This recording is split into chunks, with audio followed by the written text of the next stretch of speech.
Welcome back to Boys and Ghouls Film Review, folks. I'm your host, Sarah Stephenson. This is my co-host, Mike Stephenson. Hi, guys. And tonight we'll be reviewing the Ghostbusters Afterlife that was released in 2021. Yep, it's a supernatural comedy film. Funny, that, eh? Yeah, it's funny. And the funny thing is, guys, this was going to be released in 2020, but then the COVID hit and we had to postpone it. Theatre or whatever. They said, well, we'll delay it until the time is right. And obviously, it must have been because they did pretty good at the box office. Oh, yeah. Well. And the one thing I like about this movie is it redeems the it's better than the one with the female one that came out. I mean, Mike here doesn't really agree with me. No, I didn't say that. I said the third movie in the Ghostbusters franchise is a good standalone movie. A reboot. Well, it's a reboot using females doing the roles of the original Ghostbusters. Mm-hmm. I do like the film where it had all the role reversals. They had a male secretary who was a dumb blonde and stuff. Things like that. So they had lots of little things going on, which is they had some interesting people. Yeah, in it. So it's not one of my favourites, 100%. Well, that's one of your favourites. I think 100%, that if it didn't came out, say, a few years ago, and this one came out the right time, I would have said that this would have been an improvement. Having said that, I get the impression this was in development for so long. This could have been number 3. Which it was, but it wasn't. They made the other guy made the other movie. Yeah, the reboot. The reboot, because this movie was having so much trouble getting off the ground. Script rewrites, people want to be in it, people don't want to be in it, yada, yada, yada. I'll talk about it a bit later on in the production side of things. You'd be surprised how long it took to get this place. Oh, by the way, guys, before we continue, the original director who did the original Ghostbuster movies, he passed away this year. This year, February, I think, what's his name?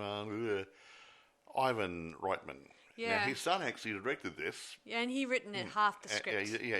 Co-writer, Jason, I'll go through them. Produced by Ivan Reitman. He's gone to heaven now. He joined the other ghost. Now, directed by his son, Jason Reitman, and Jason was also a co-writer with a Gil Cannon. There you go. Now, obviously, it's a sequel to the first two, not the third, because the third was a reboot. Not to be confused, guys. Even though the guys had cameos in it, didn't mean a thing. No. It's set 32 years after the events of Ghostbusters 2. And they are pushing a bit because in Ghostbusters 1 and 2, Egon, we don't believe, was married. And now we have a lady who is separated or divorced or something rather from her husband. She's got 2 kids, and one of the kids is 15 years old.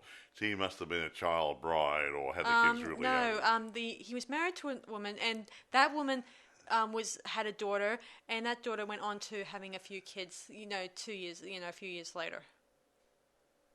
That wasn't a child bride, Dad. That was his daughter that you. What I just said. You said that woman went on. I said his daughter must have been a child bride who she got married to the guy she no longer lives with. That's what I said, okay? I wish you would listen to me for once. She must have got married or got pregnant when she was in her teens to make its storyline work, okay? Or not. Listen to me just for once. She was a child bride, possibly, or she got pregnant young. Hence, her 15-year-old son.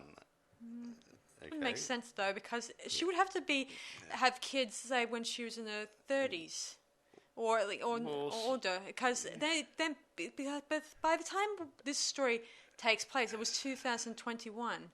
She would not have children at a young age. I'm just saying. I don't know. Your math isn't really good. What I'm saying to you, it says here. She was born this movie is set 32 years after Ghostbusters 2. There was no mention of Egon being married in Ghostbusters 1 or 2. Yes, he must have met somebody after Ghostbusters 2. No, his daughter was born in 1982, 2 years before Ghostbusters got assembled. Where do you get this from? I looked it up. Are you talking about his real daughter? No, not his real daughter. Well, where do you get this from? There's no mention. I haven't heard anything about him being married at all. It's mentioned in trivia documentary. They said that she was born in 1982, 2 years before the movie came out. So, even though it's not mentioned in the movie anywhere, in Ghostbusters 2 or Ghostbusters 1, he was secretly married and had a child. Yeah, because we do see Something later new. on in the story that when the Ghostbusters confront Gozer, this was in 1984, 2 years after his daughter was born. Well, yeah.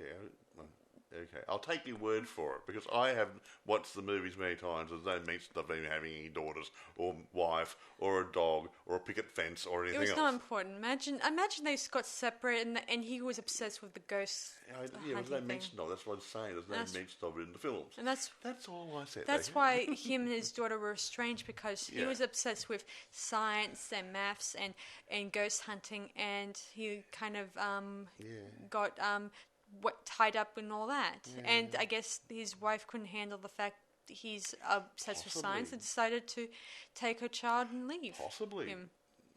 And it was never mentioned by the Ghostbusters because they didn't talk about it. I want to know where the trivia actually came from. I found it on IMDb.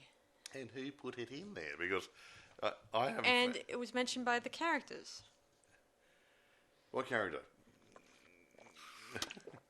Well, the daughter mentioned that she was born in so and so this time, and it was long before. And she didn't want to talk about her dad and all that stuff. And anyway, it doesn't matter. I'll take your word for it. Let's go back to what we're talking about the movie. Not talk about the stupid thing with the daughter. I think they're wrong. Anyway, carry on.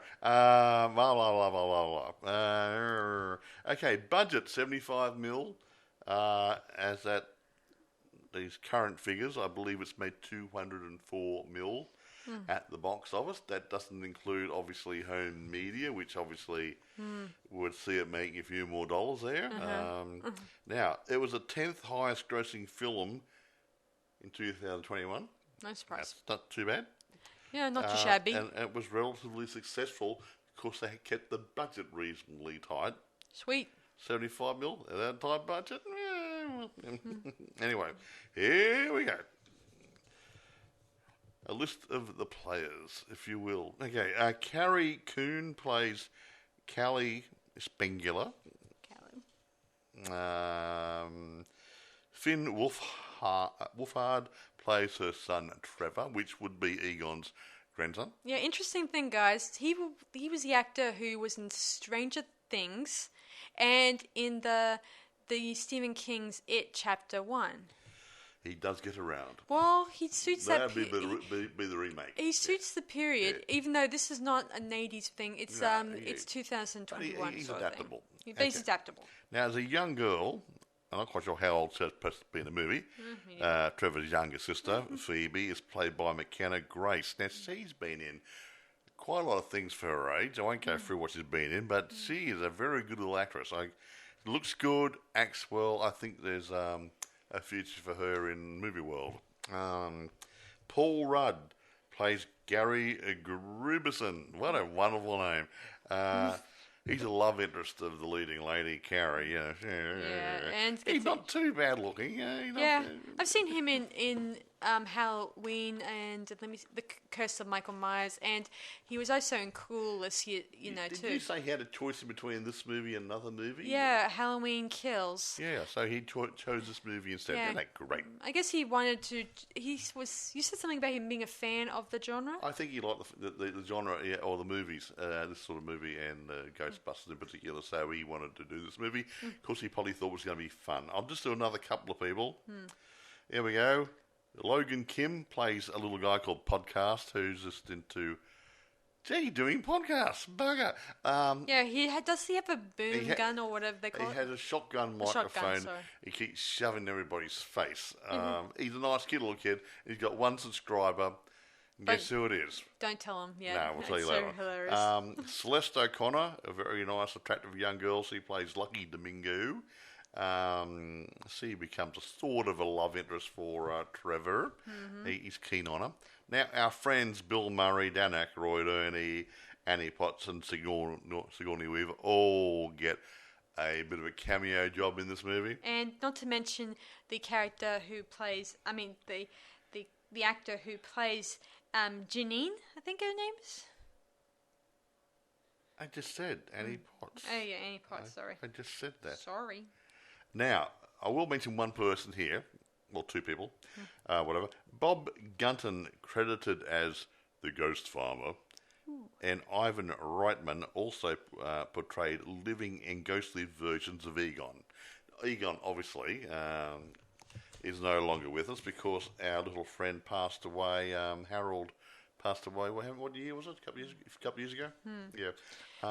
And it's sad. He's passing. Yeah. And just so you guys know, before we begin, when they were making the script for this movie, Jason, the director, he actually approached the family of Harold and asked them permission if they could he could use his image, their father's image, and they said they're fine, but for one condition, not to make him resemble the actual what he looked like, when he's usually off, now, if he was still alive now. I mean, if he just to resemble exactly like his character would have been, back in the two other Ghostbuster movies. Make him look like he hasn't grown any body fat or anything like that. Or they kept him realistic. Yeah, kept older, but not falling apart. Maintaining that Egon Spangler image. But a bit grey around the hairline and stuff. And that's what I'm referring to. Anyway, by the way, they actually use prosthetics and digital makeup. So, to make the image. They did a good job. He looked really good. Very convincing. Mm-hmm. I like it that this is like a family film. I mean, it's like a coming-of-age comedy, horror thing. I don't know. I just mean that that Ivan, his son, not to mention Dan Aykroyd's daughter is involved in this production. She plays a deputy to the police. Oh, yeah, the dirt farm. So this is what I meant by a family film, because everyone who's related to the film, even the man who was at the grocery store, he's actually married to the actress who plays Egon Spangler's daughters. She's married to that guy. Oh, really? Yeah, I'm telling you the truth. I'm not lying. No, I didn't dig that deep in the trivia crap. Yeah. See, everyone remotely linked to this movie is a family member of the previous. Where's Oscar? Oscar was supposed to be in it. He was supposed to be part of the team. So it's sort of like a tribute to Howard when I think about this movie. Where's Oscar? And even at the end, in the post-credits scene, or not before the post-credits, we see before the credits roll, it says "For Harold," which I think is a great tribute to him. Well, he starred it. He wrote it with Dan Aykroyd years ago. So yeah. Anyway. And then they approached Ivan. You want to actually tell the story? Yes. Okay. Before these people sort of go and put the kettle on? Okay. So the story begins. A car zooming out of Shandor's mine, And for some of you guys who know who Shandor is, he's the guy who was one of the supporters of Gozer. Yeah, remember in the first movie they had that temple on top of the building? Mm-hmm. Well, he built the building and the temple. Yeah, for those of you who came in early, that's who he is. And moving on. Moving right along. Yeah. And the guy in the car, it turns out to be Egon Spangler, trying to... He's escaped this mountain that's where the mine is, and he has something inside the ghost trap. But something is following him in a hot pursuit of him. I'll talk about it later, but yeah. Quickly, he tries to get to his home. He's sort of everyone knows him as a loony farmer living there, and they say he doesn't grow anything, but he's not really there to grow things. He's there for other reasons. And he waits this creature. This creature turned out to be one of Gozer's minions, turning out to be Zool. Yeah.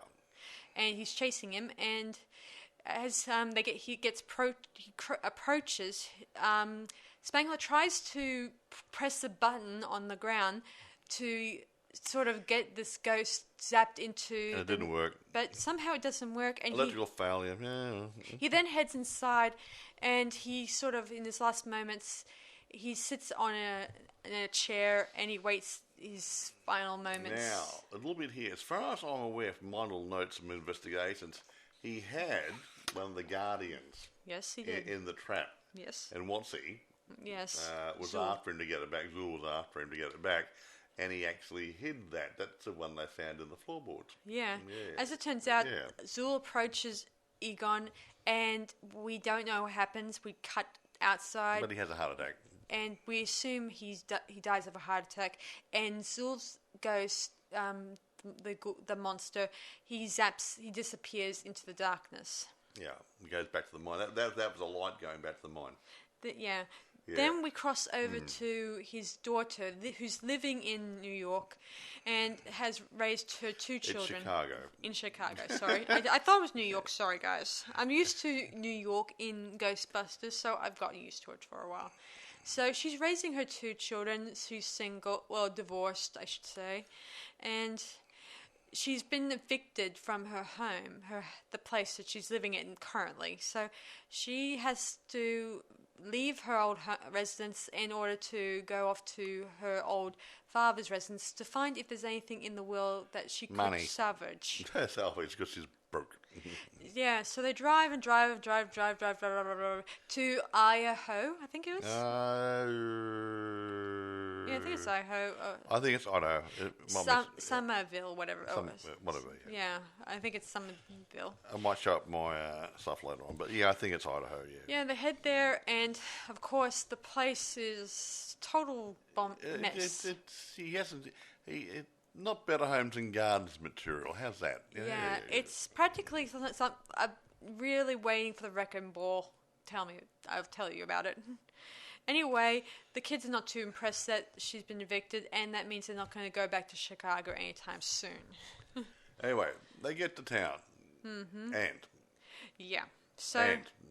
They then find out from other residents that everyone knows of him, but they see him as a crazy person. They don't know anything about him because he kept himself the crazy old dirt farmer. Yeah. There you go, next. Yeah, he doesn't grow anything, doesn't bother anyone, doesn't even talk to anyone, for all we know. He doesn't. They knew who he was, and he wasn't probably rude to them. They didn't interact with anybody that much. Yeah. They're just a crazy old dirt farmer. Yeah, his daughter is less than happy about this because she finds out from Jean, who comes to the residence and tells them the bad news. He does not have any funding. He got lots of debts. Lots of debts, but no money. Money. And so they have only this crummy old house and leftover souvenirs from his previous exploits. Exploits. Yeah, that's a good word for it. Yeah, anyway, Phoebe, who is her younger daughter, was a bit... She's cute and smart. I wish she was my daughter. Get rid of you. No, sorry. Anyway, she's smart. Her mother doesn't realise how smart because when she was married to her previous husband, they got along with her son Trevor, but with her daughter, when she was born, not so much. He couldn't get along with her because she's too smart and too... Bright. No sense of humour. Mm-hmm. She tried to tell jokes in the movie. Yeah. She's not supposed to be able to deliver jokes because she's too dry. The jokes are pretty much like, you have to be a scientific nut to know it, really, to be honest. Like one of the jokes said, you never trust an atom. Because they make up everything. I had to think about that. But, atoms make up everything. The thinking man's joke. Yeah. Unfortunately, no one gets the joke except for the podcast, kid who thinks her jokes are funny, but no one else thinks they're funny. He'd think anything was funny. He's an idiot. No, you're a good boy. Yeah. He then tells her about the town's history, about how it was ruled over Shandor, who it was used to be a mining area, and people... They closed the mine because people were dying in there. He even shows her inside the mine this interesting set of carvings that are really interesting. Yeah, Sumerian carvings on the cliff face behind or inside the mine, which just appeared one day. Ooh. Very weird. Ancient carvings, not Indian, Sumerian. Anyway, moving on. So anyway, This is not the only thing Phoebe finds. She also finds this when she's playing. She was moving a chessboard, and it kind of gets flipped over. And then when she puts the pieces back in order, and the next morning, someone moved one of the pieces. A piece of pawn had been moved or something. Then she moves a black pawn, and then the next. As the knight comes out, yeah, and then she moves the knight, and then the other knight knocks the other one off the table. Yeah. She's playing for herself. Sorry. Yeah, interesting thing. She found the special remote that Spangler has. You know the device used to hold in their hands a PK something or other sensor thing. Yeah. That allows you to feel ghost presence. Yeah. It's like an EMF detector. Yeah. He then leads her to the hidden trap using. There was a bit of a weird puzzle type thing in the floor. In the floor where his chair was. Yeah. Yeah, and she was able to cipher the little puzzle and got the trap out. And later on in her school, she's taking summer school, which I don't know why she's taking summer school. She's so brilliant. The time she could have given the summer school. Yeah, considering how brilliant she is. Smarty pants. And considering the fact that all they're doing there is watching movies. Well, the teacher didn't want to be there, and they didn't want to be there, so he just said, okay, well, here's a movie. I'm going to go in the other room and hang out. Yeah. And anyway, they bring the trap to school. Her and Podcast are trying to open it. Yeah. And the teacher says...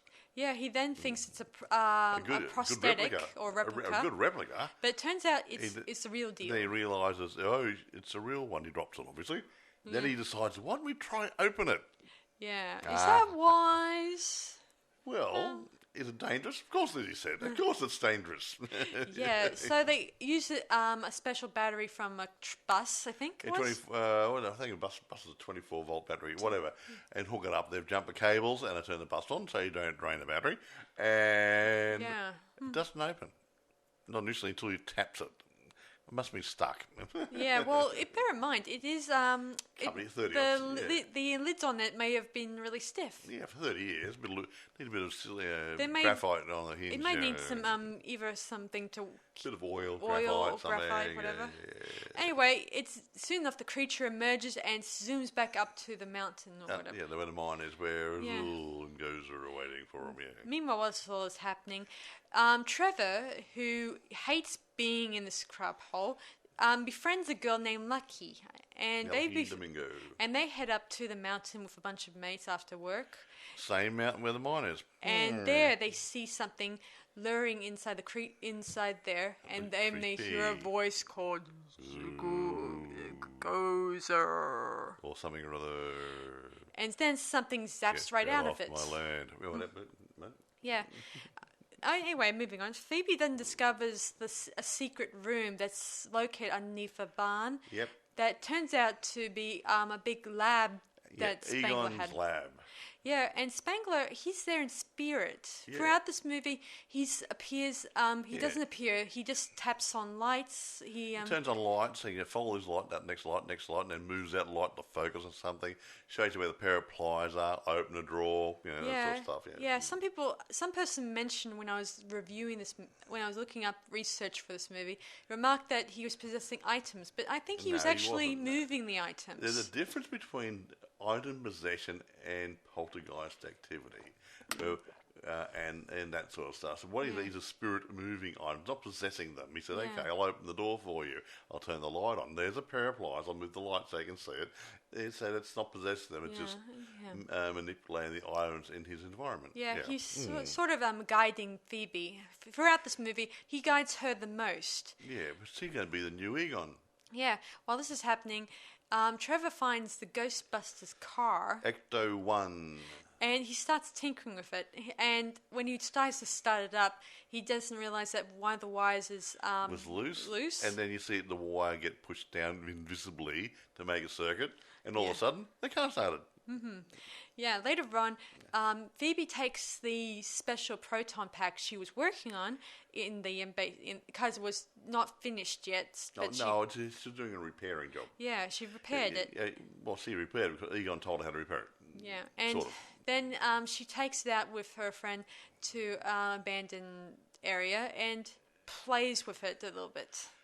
Yeah, does he play with? Oh, jeez. Yeah, and then they meet or hear of a ghost inside the old shed, and it's Slimer's big brother. And Yeah. I'll talk about him later. Yeah, interesting thing, Mike. Yeah. You were talking about how this is Slimer. It's not Slimer. It's actually, according to the filmmakers, they wanted to bring back Slimer, but they decided to go for a different type of ghost. Well, Slimer would be it became more of a pet to them, so they want something a bit more interesting. So they made the new improved Muncher. version and called him Muncher. And made him Metal Muncher. See, he gobbles up meat. I mean, metal. Sorry, instead of meat and stuff. Yeah. Yeah. So during one of the scenes when the boy takes a special whistle, it was at Egon's place. That's kind of what's it called? Something rather death whistle. Yeah, he blows into it and it sounds like screams. It's supposed to be scare demons away, or didn't it? It just annoyed him. So he yelled back at them. And the bits of metal that he was gobbling up turned into, small projectile bullets. Bullets and stuff, yeah. Well, he's full of metal, isn't he? Anyway. A lot of iron in his diet. But so Phoebe, Trevor, and Podcast, they chase down Muncher, and along the while leaving a lot of destruction in their wake. Well, that's used the what do you call that? The proton pack gun thing on him and lassos him, and he gets away. Then her brother comes along in Ecto 1, and then they start chasing him, and they find him, and they start all over again and wreaking havoc through the town because she's not a very good shot. Yeah, and trashes the place. Yeah, they finally do catch it eventually, and then they get into jail for it. Yeah. No. She then decides to make her final call to. She calls Ray. Who are you going to call? Who at the cult shop. Remember, I am. The occult bookshop. Yeah. See, in the original, in the second movie, he ran a cult shop where he sold books on cult stuff. Yeah. And of course, he doesn't want to talk with Phoebe at first because he doesn't want to talk about Ghostbusting and he didn't like Egon anymore because they had a run-in a couple of years ago. Yeah. Of course, she tries to explain the situation, and he says that the caves that she mentions, there are a lot of caves out there that deal with carvings. Yeah. He didn't believe her. He doesn't believe that. He thinks it's a prank call, whatever. He probably gets a lot of those. Yeah. Well, but he said of Egon's granddaughter, but that's not a prank call. Yeah. Both. Let me see. Peter Venkman, he's now into marketing. He's in advertisement. And Winston, he's now a financial genius who's now worth a lot of money. A multinational company worth a bucket load. Yeah. And he's sort of helping Ray with his occult shop, making sure he's provided for. He pays his rent for him. Yeah, nice what gesture. A friend for, Yeah, even though he doesn't get very much of a mention too much in these movies. Anyway, back to the story. He then tells her that to forget about ghostbusting because this life ruins you. And she says, "I'm Spangler's granddaughter," and all that stuff. And then, as he was about to talk to her some more, the sheriff guy, tells her, terminates his whole phone call. Yeah, well, so much for that. That's rude. You're only allowed so much time on the phone call. Soon enough, her mum comes and takes her children home. Yes, someone's in their own custody. House arrest, whatever. Whatever. Yeah, that didn't work. And she, Phoebe asks her mother about her grandfather, and she just says that he was a scientist and he was a jerk because he ran off. Left us and blah blah. In order to chase ghosts and stuff. And she thought he was an idiot, stupid old man, crazy. But then later on, she finds inside his lab a montage photos of her when she was growing up. Yeah, some photographs, newspaper clippings, other things. He'd been following her life all the time he was away because he still loved his daughter very, very, very much. Yeah. The same way I love my cat. My daughter. That's right. Yeah, but at the same time while this is happening, Zool, the creature, attacks her and possesses her. Yeah, funny, hey? And Gary, the guy she's harboring feelings for, he gets attacked by the other one, the other creature, and which makes you wonder. This kind of clicks into whole why they have to connect together. Well, And they do connect. Yeah. Soon enough, they're very happy about it. Yeah. Soon the kids then head down to Gozer's lair. That's located inside the mine. It is inside the mine. That's where I went. There they find an altar and a statue of Gozer and the dead remains of Shandu, who's not. He doesn't look like he's aged a bit. Yeah. And no maggots, no decrepitude, no nothing. It's he's like still... his whatever is keeping him not so dead makes him look like he hasn't died. He only died just yesterday. Bugger. Yeah. And then while this is happening, that some of let me see what happens. Oh yeah, the kids discover that there were some proton packs all centered around the You're stuck on the walls. Yeah, see, there's this very big hole in the center where it has lots and lots of evil ghosts down there. Like a pit. Yeah, and every time so much as a ghost or a ghost tries to get out, the little the proton packs light up and start zapping at whatever is moving, and it's this keeps them in there. Yeah, and just so you guys know, throughout this movie, we get a lot of earthquakes, which is probably an indication of these. That might have something to do with those guns, so those proton packs. Yeah, the proton packs are blasting into the pit, and that could be what the causing vibration the is. vibrations. Probably. It was never properly explained. That would explain it. Yeah. Suddenly, the whole place begins to shake. We start seeing Gozer's eyes light up from the statues, and the kids quickly get out. They also notice that the dead remains of Shandu somehow slowly starts rise. to move, and he stops. Yeah. Because the proton packs have subdued the creatures and locked the gate, kept the gates closed. He had no power, so he went to sleep. Yeah, the kids head back to the surface and head home to their mum, and where they see that she's fully possessed by Zool. And she says, "There is no mom, there is only Zoo." A callback to when Dana said in the first one, "There is no Dana, only Zoo." In that creepy voice. And then she actually sniffs at a podcast. I don't know. Maybe she's trying to find the Keymaster. Are you the Keymaster? What did he say? No. Anyway, she then dashes out of the room and she heads towards the mountain. Yes. There we find that Gary, the guy now possessed by her, the Keymaster, he's kind of removing the proton packs again, away from the door. He's bending one off the walls so we could actually shoot the other proton packs. Yeah, so he does. While they're on, so yeah. And this, so he destroys it. Yeah, then this causes the ghosts inside the pit start emerging and start wreaking havoc on the town, including Gozer. We're free! And then the Keymaster and the Gatekeeper, they finally connect, and... Well, they do connect. Yeah, we don't see it. No. We do see... kitties. Her change into a beautiful outfit, similar to Dana's outfit. That's got a Walmart or something, hey? Yeah. Anyway, it's interesting.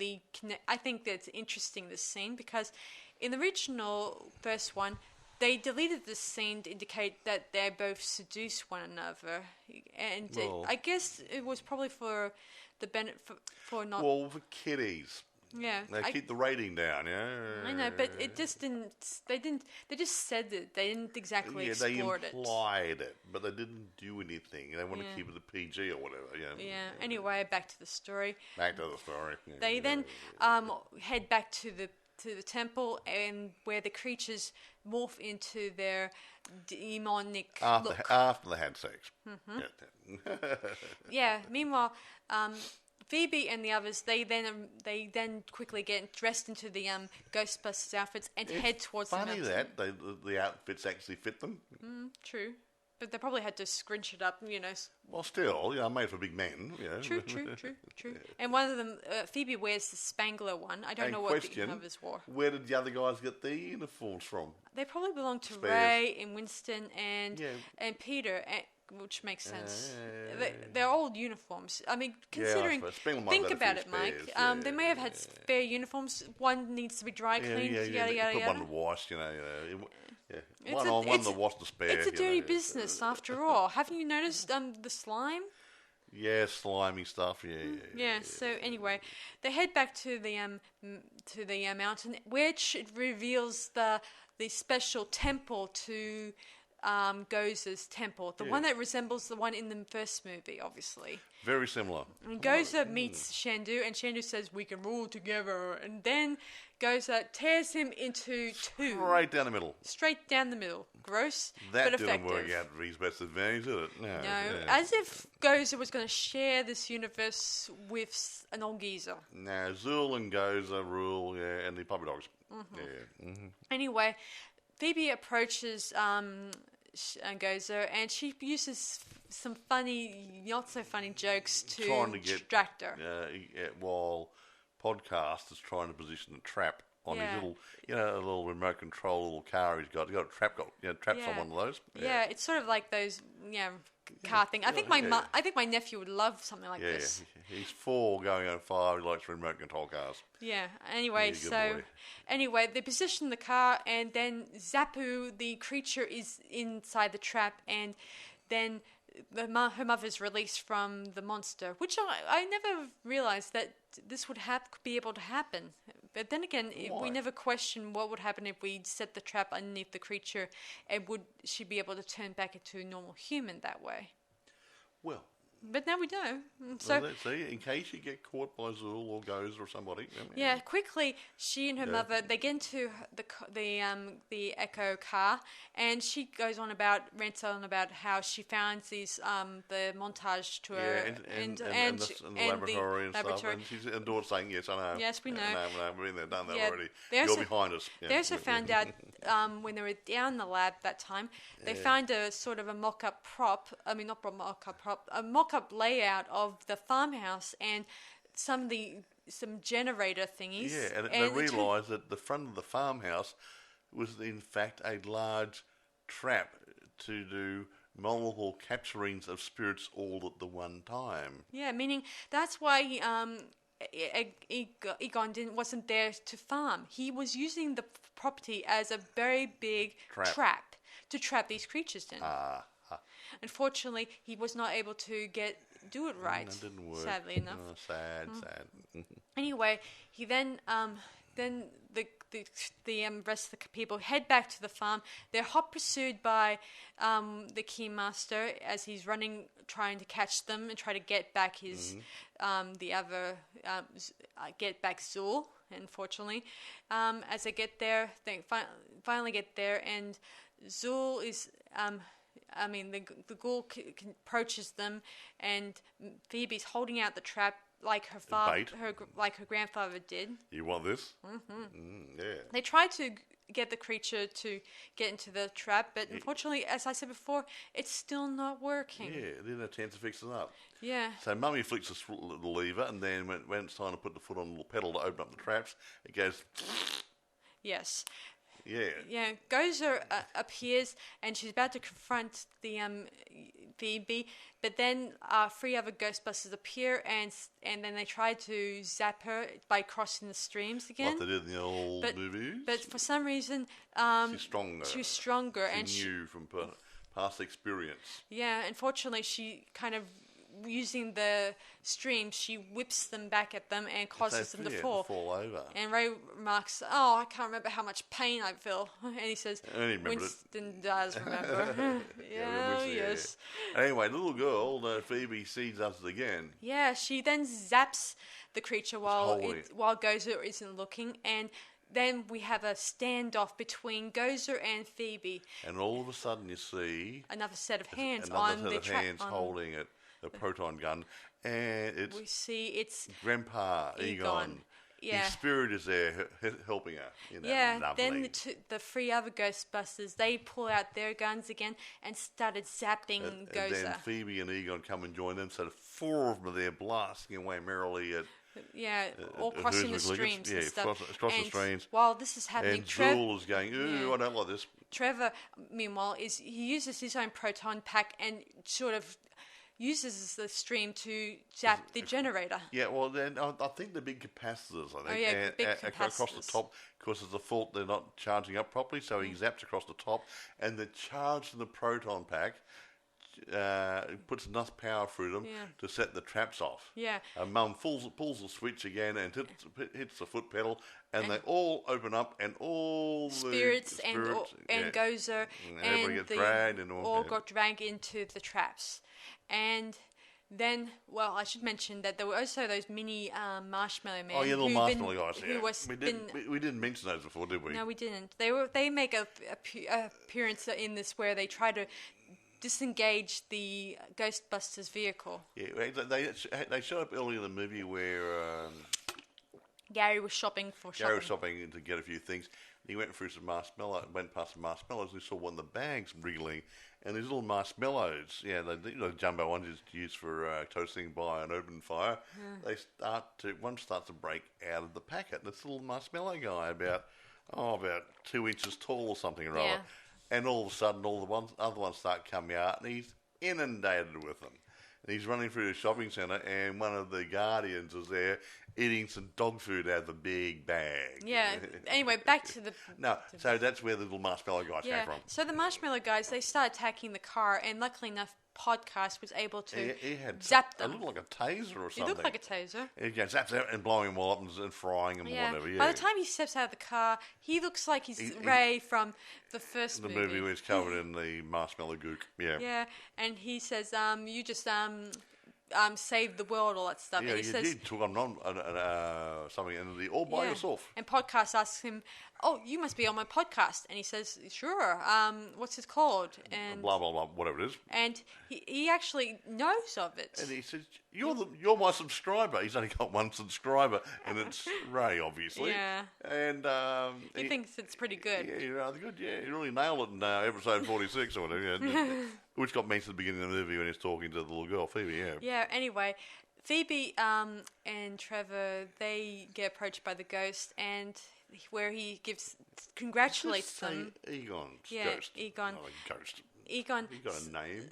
Softly pats Trevor's shoulder, telling him a good job, even though he doesn't doesn't say any words. He doesn't say anything. He doesn't get too many words at all. Yeah, he also pats Phoebe and tells her and gives a reassuring smile, a benign smile, as a grandpa would. And he then gets approached by his daughter, and his daughter, finally accepting the past. He was the mad old idiot who left them. He's a man with a mission. And she embraces him, and he embraces her, and then slowly he dissolved, and he heads up to heaven. And lovely. Then we cut to credits.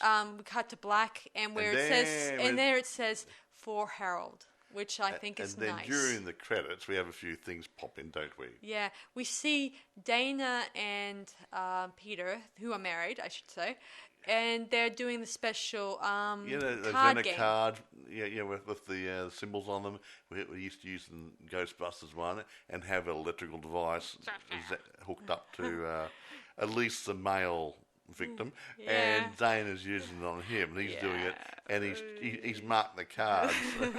And she's still zapping him. She says, "This works really good, doesn't it?" She said. Yeah. After zapping him a couple of times. Then we, as after the credits finish, we then meet up with in a flashback. Flashback? Yeah, Egon is talking to Jenny, she gives him a special coin. This was in a deleted scene that never saw the light of day. It's funny though.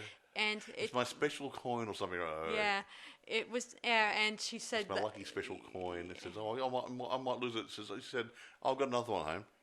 Yeah. Then we flash to the present where she's talking to Winston, and they talk about old times, about how he arrived there, and he only came there at first he looked for regular wage. For he was hungry. Regular payment and stuff like that.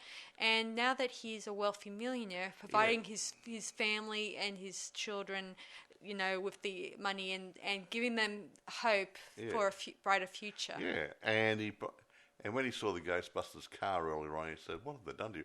And he took it back to the old firehouse. He bought the firehouse, which was becoming a Starbucks. It's actually some had a comment in the movie about being, it's a Starbucks now or something. someone told me or read somewhere that it had been converted into something. It could be a Starbucks or something else now. I've got to go online and check it out. But I think it was in reality. Yeah. And someone might be able to tell us. Yeah. Then we cross over to the special thing downstairs where they keep the ghosts, and it's flashing a red light. In the firehouse. Yeah, that little containment unit. The containment unit. There's a red warning light on it. Right. You know what that tells me?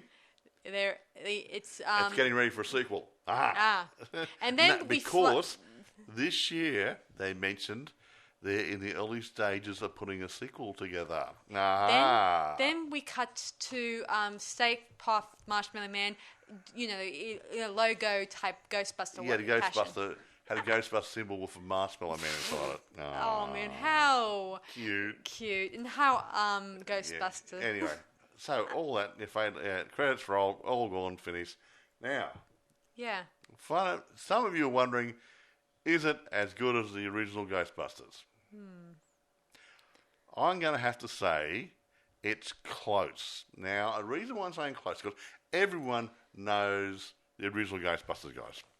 Yeah, everyone says, we had those guys. They were really, really good. You had all those nice people. You had your...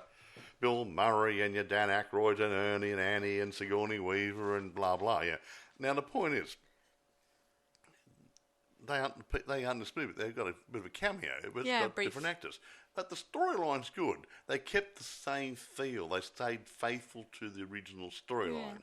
And that's what I like about it. Yeah, I read somewhere that during the premiere, Dan Aykroyd, he actually cried when he... when he saw Harold on the screen. Yeah, because they were good friends. Because I guess he misses his friend, and it's great that this movie has given him the final send-off instead of other TV shows and movies done previously with other people saying, we'll just explain that he just moved to Australia for his absence. Well, that happens in some movies. Look at the reboot of Sex and the City. So that person's going to live so-and-so. That person's died. So they had to make up all the excuse because the people didn't want to be in the show. It's a show that's waiting for a... But having said that, Bill Murray didn't want to be in the remake, or not remake, the Ghostbusters 3 movie because he didn't like doing... not repeat... sequels. Whatever. He doesn't like... He likes to do one role and then move on. You can blame them. I won't blame him. He didn't want to just keep reprising the role like Harrison Ford in Star Wars did 3 movies. And Indiana Jones. Indiana Jones, that sort of stuff. So he didn't want to get stuck in that typecasting thing, which I can understand. But in the end, when he read this final script, I think he relented to say, it's a good script, I'll do it. Yeah. I bet he didn't really enjoy being in the reboot too much. Well, it's only a couple of seconds, so yeah.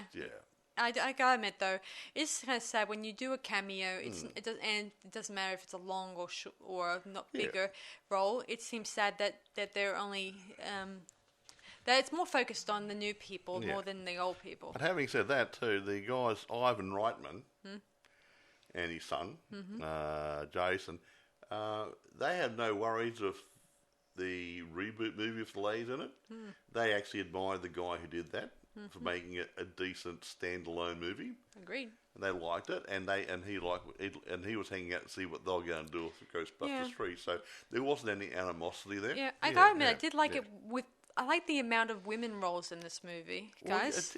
Well, it's got women roles in this movie. Not many, but it's got kid roles. I just meant like in the first. In the first 2 movies, it was more... the only female we focused on was Dana. In this one, it had a mum, it had Lucky, it had Phoebe. And, all 3... Yeah. I should mention earlier that later on in the movie that the demon creature did eventually possess Lucky briefly, I should mention. Oh, yeah, just for a quickie. It got better. Yeah, luckily they were able to get her out of the monster's shell before she fermented. Yeah. I'm not going to go through all the notes I got here, but the development for Ghostbusters 3 started in early 1990s. 1990s. 30 years ago. And they had trouble. They came up with ideas. They did this. I think the first script is going to be transported to a parallel universe, and it's going to be based in Manhattan. They're going to call it Manhattan, and it was like everything was corrupted version of here, hellish versions of Earth, and and they're going to confront the devil and stuff. That was the original script. And Columbia Pictures was interested in it. And it just went on, and I think the video game, elements of the story were used in the Ghostbusters video game in 2009. Yeah, guys, I mentioned it in previous, I think it was 2 years ago, we did a Ghostbusters review about the first one, obviously, and I did mention the game with you guys, and how it mentioned Gozer and about Shandor, and about the whole evil pat between Gozer and him, and how he developed a cult and all that stuff. It was quite different from this one, obviously, but it was kind of cool. But anyway, moving right along, I've got a few things to talk about here. By 2004, this is about 14 years later, Columbia had begun pursuing a sequel, but Murray, who disliked sequels, was uninterested in the project. Okay. But about the same time, they were cooking ideas around for new people. Some of the guys were Chris Farley, Chris Rock, and Ben Stiller were considered for some of the roles. So interesting. But further along, 2009, the project had failed to progress. However, by January 10, Ivan Reitman, director of the first two Ghostbusters films, confirmed he would direct the third one. Ooh. And it just goes on and on and on. The release was scheduled for 2012. It didn't happen, obviously. So it just goes on and on. So it doesn't happen overnight sometimes. It just goes on and on for quite a few years. It's hard to believe that we had to wait until, let me see how many... It would have been... It's hard to believe that we had to wait this long for a third movie to come along. I mean, not counting the reboot, obviously. I wondered though, when they did the reboot, was it really difficult for them to try to convey making a third movie to the franchise? Because this was going to be faithful to the original. The other one was a standalone movie. Yeah, true. It might have been a reboot, but it was totally different. Totally different lineup and use the same theme, but it wasn't big. Yeah, it's not really my favorite, guys. I mean, I'm a girl, and I didn't like the girl version of it because it, as you guys may not notice, whenever they do comedies about women, they try to make them make fun of the women. While with guys, it's a different set of comedy when you think about it, right then? Yep. And when it comes to family-related comedies, like if you were doing with children, the humor in that is adds a bit of everything in it, not just whoops, she fell into a pie and she's making a face, whatever type movie. Yeah, but anyway, irrespective. So sometime after the reboot was done, an announcement was made they were going to work on the sequel, which is the original idea for number 3, which was going to be faithful to the original movies. And it went on and on. I won't go on too much sport. I got so much stuff you wouldn't believe. And finally, Bill Murray decided he liked the final script draft and decided to come on board. I did like the Easter eggs in this movie, like the Crunch chocolate bar and the Twinkies. Yeah. They're Aegon's favourite treats, I guess. Oh, here's something to you. That little girl who played Phoebe, they actually had to make a new proton pack for her out of lighter material because the original ones were very heavy and the guys had trouble wearing them, let alone the little girl, so they had to make a very, very light one for her. Yeah, it does. I mean, it does make sense considering the fact in this movie she had to pretend to think it's way so heavy because it is it's like a very strong, it's like very heavy. It was heavy. You saw them when I picked them up. In reality, they were heavy. had to put them on like a very heavy backpack, and that she wouldn't be able to pick it up, let alone wear it. Yeah, think about the trap. Yeah. That might have been heavier. Well, the trap could be made out of plastic or fiberglass or something. It wouldn't have to be. Your aluminium doesn't have to be really heavy, but it had to be substantial enough so when you threw it on the floor, it sounded like metal. I gotta admit, I didn't roll around too much. I gotta admit, I did like the race car wheels on it. Yeah, I thought that was cute. That was a step in the right direction. You have to watch some things. That little car the little remote control car chassis with the trap on it. They're using that to chase the spirits, ghosts, whatever demons, and the car is out of control going down the road, and the thing it slides to a halt sideways on a dirt road, and this does the same thing next to it. Clever. Yeah, like, hello, it's emulating the car. And wait a minute. I gotta admit, I did like it. It was just little things like funny, yeah. I thought it was kind of cool, especially the fact this was the first capturing the ghost, even though it turned a lot of trouble when they went for the town. It was just like in the original movie that they had trouble catching a ghost when they were at the Sedgwick Hotel. I want to go through a couple of things here quickly. We are running out of time. Sorry. Now, there's a lot of stuff. The little girl, McKenna Grace. Okay. He was the young female protagonist. Was really good. She was a fan of the series. Mm-hmm. She loved the movies, so that's why she applied for the role. Sweet. Her guy who played her brother, Finn Wolfhard, he had been in Stranger Things and was dressed as a Ghostbuster. Oh yeah, I should have mentioned that, but I didn't. I didn't think it could be important. He liked that sort of stuff too, and he thought, well, if they see that film footage, they might not take it onto the movie. But he still got it. I love Paul the jokes Rudd, in that one. he shared a video on the official Ghostbusters social media accounts, revealing he had been cast in the film, later confirming his role was that Mr. Blah Blah. And so he liked it. He had worked with Carl Ramis before in a movie called Year One, which was done before this one. Yeah, I see. I believe. It just goes on and on. So everyone loves Star Wars, and everyone likes Ghostbusters, and everybody likes Indiana Jones. Alien. They like these funny adventure action thingies, and they work. They're fun. They take you away. You have a bit of a giggle. Yeah, it's an implausible story. However, who cares? Yeah. I know that we may not have time, but could we just run in for those the reception side to this? I was going to go there directly. Yeah. Because I got too much to get through. I will say one or two things here. That's one word. No. That's not a word. But they did a very short film shoot. I can't remember how much it was. Only a couple of months and I finished it, yeah. Now, reception. Here's good. Most of the reception, the critics were good about this. Hooray! Some were really, really good. Hooray! I highlighted a couple of the bad ones, though. Sorry, guys. Now. One person, Scott Mendelson of Forbes, gave the film a score, 6 out of 10. Describing it as a charming and witty, kid-centric coming-of-age fantasy. That's not too bad. That's not bad. But criticised its reliance on pandering, nostalgic fan service. Oh, brother. Wait a minute. Another guy here, Charles Bramesco from The Guardian. Okay.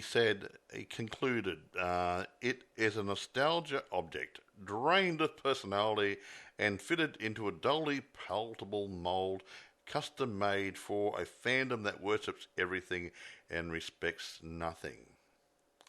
Now, all the other reviews were good. Now, I'm just wondering, if you're not making the movie for the fans, who the bloody hell are you making it for? This is a sequel after all. Yeah. You've seen the first two, you saw the reboot, the fans are going to want to see the next movie. You're not going to make it for somebody who doesn't even know the franchise, are you? You're going to make it for the diehards who want to actually see it. So this bit about the fandom, put a sock on it, guys, honestly. Yeah. If you've got nothing constructive to say, blow it, yep. Yeah, he did say it was 6 out of whatever. No, yeah, he did, but his review is so... But lame. Now, look, here's one here.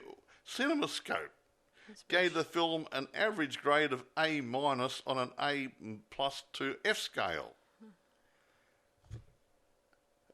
Opposite end. How can it be so different? Other guys have weighed them middle to upwards, but they're not slagging off saying, "Oh, it was made for the fans." Yeah, what a load of bull. Honestly, guys. If you're not making a movie for the fans or anyone who's of interest in this sort of thing, who are you going to make it for? It's a sequel, for crying out loud. Imagine Jason, he was probably a fan of the Ghostbusters movies, Yeah. his dad's work, Yeah. and he probably wanted to make something equally as good as him, too. Exactly. So he decided to make it his own. Yeah, and he did a good would job. you prefer it if they started off just like reboot the thing? Yeah. Or would you rather go for a different direction? It's like you take the original theme and make it a real sequel, not a reboot, and you can do like a continuing story. Yeah, next generation stuff, whatever. Yeah, I'd rather that than an alternate reality. Yeah, it worked. Now, what I'm saying is that some of these critics, they obviously clearly don't like the movie. That doesn't mean it's a bad movie. Yeah. Okay, I think it's a top movie for what it is. It's going back to the roots. It's taking an original storyline. They're extending on it, next generation, whatever. Yeah, and they're using new material. New material. They didn't rely on the same thing. Oh, we're going to go to another city and do another library and do something else. No, they took it out west to make it more of a country family feel. Yeah. Totally different environment. Similar circumstances, obviously Ghost. Gozer and Zool are in there, obviously, somewhere. And But apart from that, they had a different storyline. Yeah, I was telling Mike the other night when I was watching this movie that I think Gozer or Shandu made this second area up so then as a backup in case the first one blew up in his face, which indicated on the walls there were numbers of incidents. It's like a countdown clock, a doomsday clock type thing, but engraved on the wall. Yeah, where it explains the certain events, like horrible events that like deaths and destruction took place. Yeah. And one of them was in 1984, and which the previous indicates one where the temple on top of the building in Manhattan. And then it mentioned in the last number was 2021. Which is this time, the next coming. Oh wait, didn't you say the trap?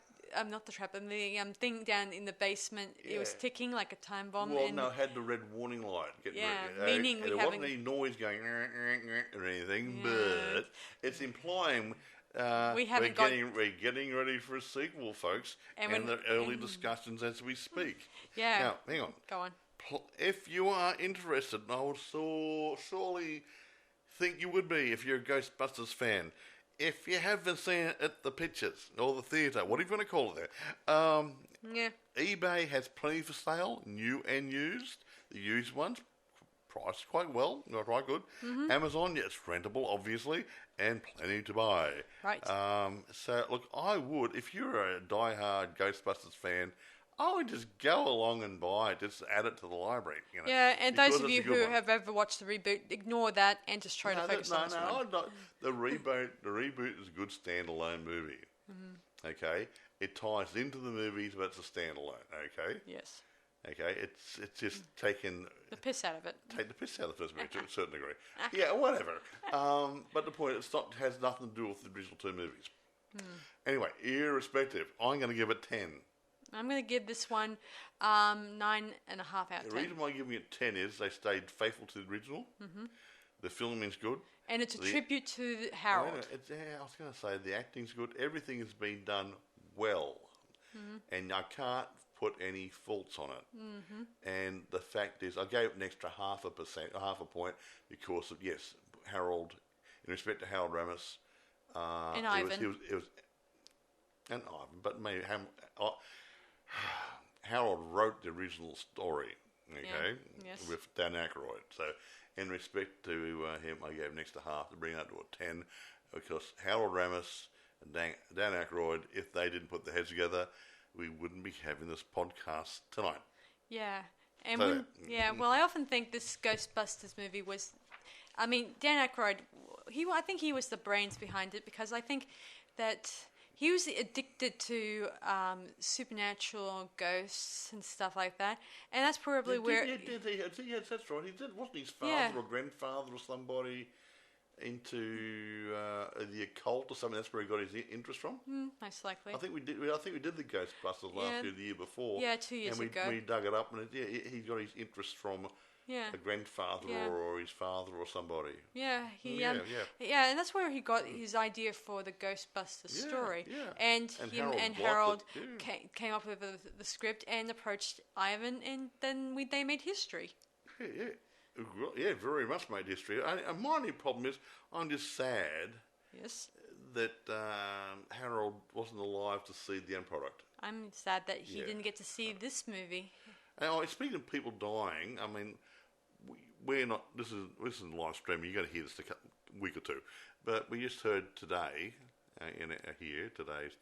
today's date here at the moment is the 14th of May. But we heard that last week Fred Ward died. Yeah, poor man. Now, for those of you who don't know Fred Ward, I mean, he's been in a few things, but we saw him in To Cast a Deadly Spell. He was in the first and second Tremors movies. Yeah, first and second Tremor movie. I really like Fred Ward's acting. I haven't seen every movie he's been in, but when he's been in something, he delivers it good. And it's a shame he's gone. Let's take a moment of silence for him. Okay? No, they can take a moment of silence. Okay, no, let's just do it now as a bit of a tribute to Howard. About 10 seconds. Hang on.